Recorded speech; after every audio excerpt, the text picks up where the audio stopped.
امام کو سمجھنا بہت ضروری ہے، اور جب تک سمجھ میں نہیں آئے گا ہم اپنے امام کی اطاعت نہیں کر پائیں گے۔ امام کو سمجھنا ضروری ہے۔ امام، دنیا کے لوگ امام کا انتخاب نہیں کرتے، امام اللہ کا نمائندہ ہے اور اللہ کی رضا کی خاطر ہر قدم بڑھاتا ہے، اور جب خدا کے دین پر مشکل آتی ہے تو کوئی اور نہیں کھڑا ہوتا، وہی اللہ کا نمائندہ کھڑا ہوتا ہے۔ دین کو خاموشی سے بچانا ہے، امام بچائے گا۔ دین کو صلح سے بچانا ہے، امام بچائے گا۔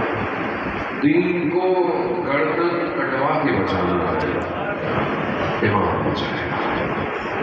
دین کو ہاتھوں میں ہتھکڑیاں لگا کے بچانا، امام بچائے گا۔ 14 سال قید میں رہ کر دین بچا ہے، امام بچائے گا۔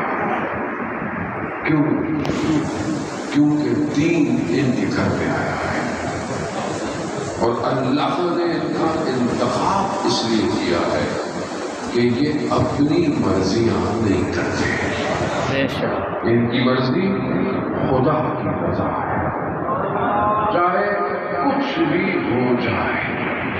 یہی سمجھانا ہے نا، 1,24,000 کا انبت آئے، کیوں آئے؟ کہ انسان کو ہدایت، پروردگار انسان کو ہدایت کی کیوں ضرورت ہے؟ کہا میں نے اس کے اندر عقل رکھی ہے، اور عقل اچھے اور برے دونوں طرف کھینچتی ہے۔ اس کے اندر تمایلات ہیں، اس کے اندر علاقے پائے جاتے ہیں، اس کے اندر خواہشات پائی جاتی ہیں، چاہتیں پائی جاتی ہیں۔ انسان اپنے اندر سے کھینچتا ہے اچھے اور برے دونوں کی طرف، لیکن عقل جو ہے وہ اچھے اور برے کے فرق کو واضح کرتی ہے۔ عقل واضح کرتی ہے۔ اگر عقل نہ ہو تو انسان اور جانور میں کیا فرق ہے؟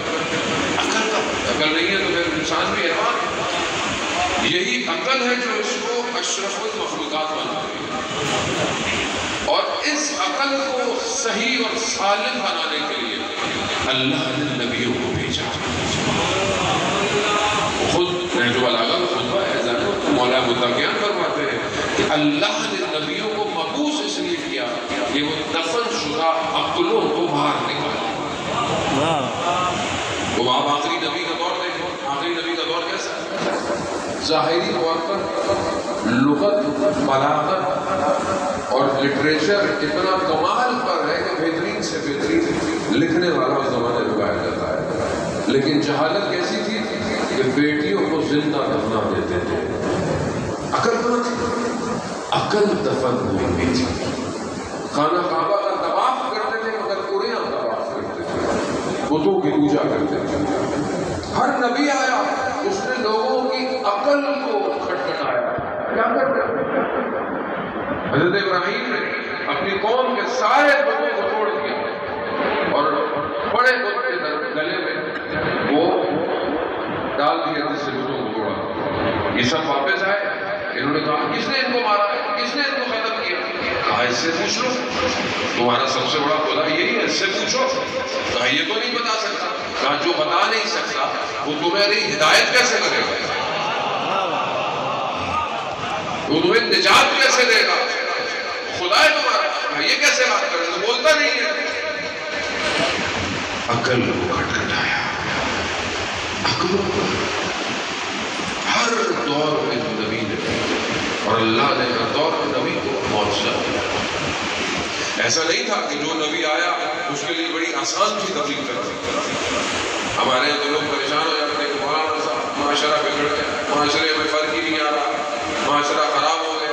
ہم نے تو کوئی تبلیغ نہیں کی، ہم تو 2-4 مجلسیں سے پڑھے گئے اور لوگ ٹھیک نہ ہو تو کہتے ہیں بھائی کچھ نہیں ہو سکتا۔ اللہ کے نبی ایسے نہیں تھے۔ 900 سال حضرت نوح نے تبلیغ کی ہے، 900۔ یہاں تو 9 گھنٹے آپ نے تبلیغ نہیں کرا۔